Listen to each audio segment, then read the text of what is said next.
Hi friends, சூப்பரான ஒரு bakery style bread எப்படி பண்ணுறதுன்னு பார்க்கலாமா? ஒரு கப் மைதா எடுத்துக்கோங்க.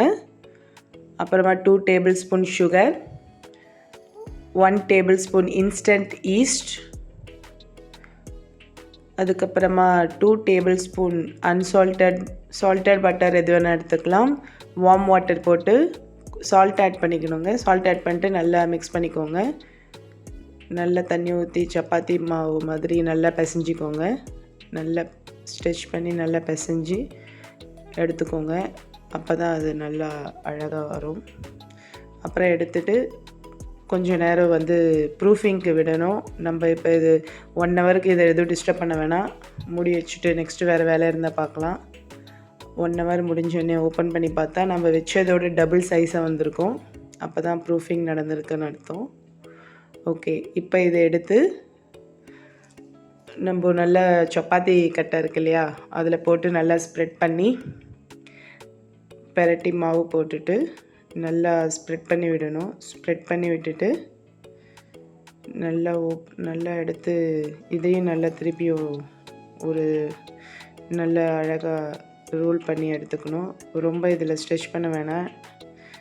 நல்லா ஃப்ளஃபியாக இருக்கு இல்லையா, அப்படியே லைட்டாக ரோல் பண்ணிவிட்டு எடுத்து சப்பாத்தி மாவு இருக்கு இல்லையா, அதில் நல்லா மாவு போட்டு ஸ்ப்ரெட் பண்ணிவிட்டு மாவை நல்லா போட்டு நல்லா ரோல் பண்ணிக்கோங்க. ரோல் பண்ணிவிட்டு அப்புறமா நல்லா சப்பாத்தி கட்டிலே நல்லா ரவுண்டாக உருட்டிக்கோங்க.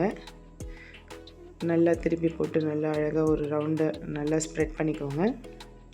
ஸ்ப்ரெட் பண்ணிவிட்டு நல்லா ஃபுல்லாக ஸ்ப்ரெட் பண்ணிவிடுங்க. எவ்வளோ பெருசு ஸ்ப்ரெட் பண்ண முடியுமோ, ஏன்னா நம்ம இது ரோல் பண்ண போகிறோம்.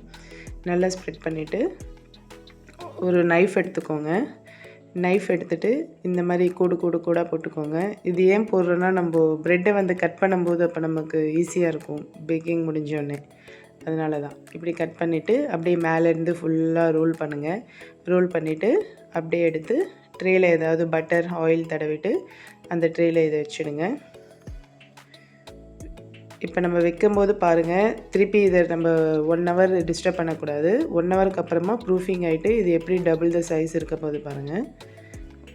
அந்த மாதிரி வந்தால் மட்டும்தான் உங்கள் ப்ரெட்டு நல்லா சாஃப்டாக இருக்கும், இல்லைனா ஹார்டாக இருக்கும். இப்போ 1 ஹவருக்கு அப்புறமா ஓப்பன் பண்ணி காட்டுறேன் பாருங்கள், எவ்வளோ நல்லா இருக்குது பாருங்கள். ஓகே, அப்போ சக்ஸஸ். நம்ம ப்ரெட்டு நல்லா சாஃப்டாக வரப்போகுது. இது குக்கர்லேயும் பண்ணலாம், ஓவன்லேயும் பண்ணலாம். ஓடிஜியில் பண்ணுறதா இருந்தால் 170 டிகிரியில் 45 மினிட்ஸ் பண்ணுங்கள். குக்கர்னால் 40 மினிட்ஸ் பண்ணுங்கள். ஓகே, சூப்பரான நம்ம ஹோம்மேடு ப்ரெட் ரெடி ஆகிடுச்சு. அழகாக எடுத்து கட் பண்ணி காட்டுறேன் பாருங்கள், எவ்வளோ சாஃப்டாக இருக்குது பாருங்கள். நீங்கள் வீட்டில் பண்ணதுன்னு சொன்னால் யாரும் நம்ப மாட்டாங்க, அவ்வளோ சூப்பராக இருக்கும். இதோ நான் கட் பண்ணி காட்டுறேன். சூப்பருங்க. நானே இது ஃபஸ்ட் டைம் தாங்க ட்ரை பண்ணுறேன். ஃபஸ்ட் டைம் பிகினர்ஸ் கூட நல்லா ஈஸியாக செய்யலாம். ரொம்ப நல்லா சாஃப்டாக வந்திருக்கு. நீங்களும் ட்ரை பண்ணி பார்த்துட்டு எப்படி இருக்குன்னு சொல்லுங்கள் ஃப்ரெண்ட்ஸ். எவ்வளோ சாஃப்டாக இருக்குது பாருங்கள். ஓகே ஃப்ரெண்ட்ஸ், பிடிச்சிருந்தால் லைக் பண்ணுங்கள், ஷேர் பண்ணுங்கள், சப்ஸ்கிரைப் பண்ணுங்கள். பாய்.